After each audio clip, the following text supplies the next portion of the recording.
Hi, so for my production task, I am focusing on the standard adjective adverbs, writing sentences that use adverbs and adjectives and adverbs.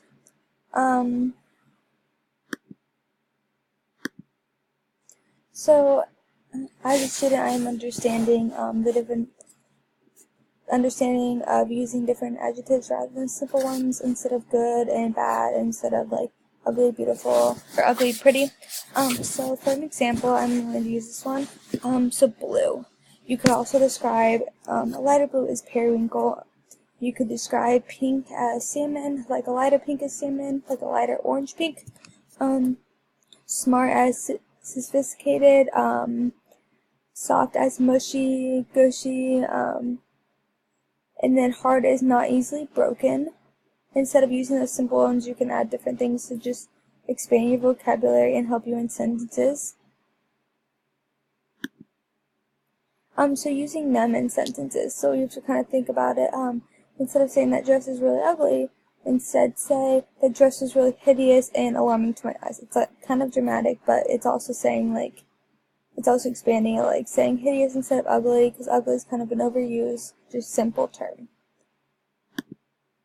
So also again, thinking about using them in sentences. Instead of saying school was really boring today, all I did was walk around and go to recess, I was bored. You could use dull instead of boring. You could say school was very dull today, all I did was walk around and go to class, and it was very repetitive.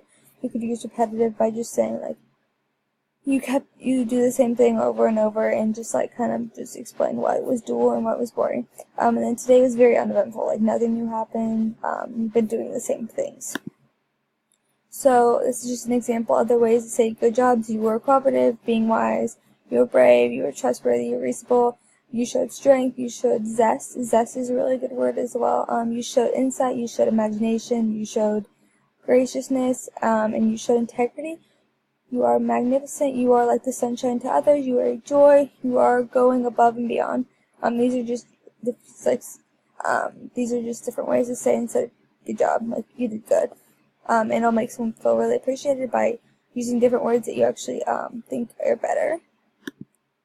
So again, alternatives for the word good: superior, tip-top, sturdy, strong, and vigorous. I think superior is also a really good one for just saying like, if someone like is in a job, they are superior to others. Like if they are the boss is superior to others. If they're doing good, they are in tip-top shape, they're doing their job well.